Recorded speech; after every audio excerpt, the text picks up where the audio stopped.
मीरा और रोहन की शादी को 1 साल हो गया था, मगर जिंदगी की भागदौड़ की वजह से वो अपनी शादी के बाद से कहीं भी घूमने नहीं जा पाए थे। इस बार उन्होंने डिसाइड किया कि वो न्यू ईयर के लिए कहीं अच्छी जगह घूमने जाएंगे। मीरा को पहाड़ों का बहुत शौक था, इसलिए उसके कहने पर दोनों ने शिमला जाने का एक प्लान बनाया। उन्होंने शिमला जाकर बहुत मजा किया, हर फेमस जगह घूमे और साथ में काफी क्वालिटी टाइम भी स्पेंड किया। न्यू ईयर्स ईव पर मीरा और रोहन साथ में पार्टी करने एक बार में चले गए और वहां पर उन्होंने कुछ ज्यादा ही शराब पी ली।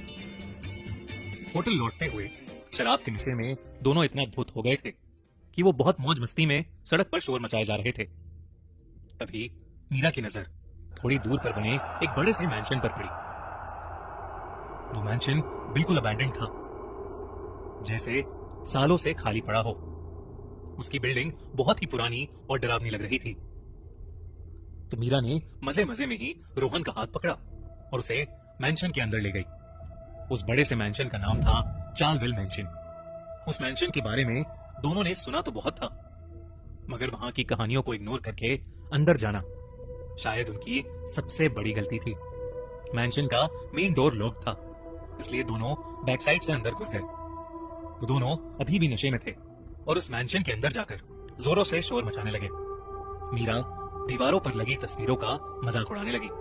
उन दीवारों पर एक ब्रिटिश फैमिली की फोटो लगी थी, मगर उस फोटो को देखकर ऐसा लग रहा था कि जैसे वो तस्वीर जिंदा हो और उसमें खड़े लोग अभी बाहर आ जाएंगे। रोहन को उस हॉल में पड़े सोफे पर खून के छींटे भी दिखे। उसे महसूस होने लगा कि शायद उन्हें उस मैंशन में नहीं आना चाहिए था।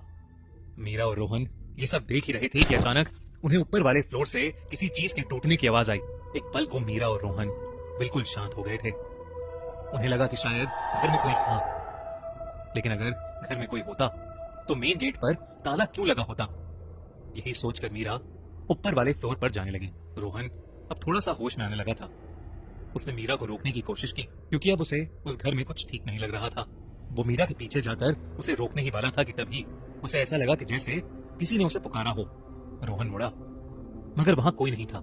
नहीं, दूसरी तरफ मीरा ऊपर वाले फ्लोर पर पहुंच चुकी थी।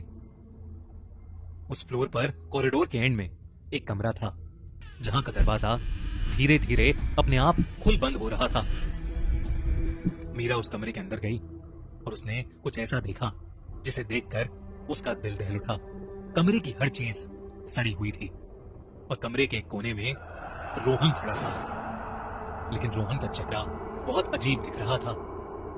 उसकी आंखों के प्यूपिल्स बहुत छोटे थे और वो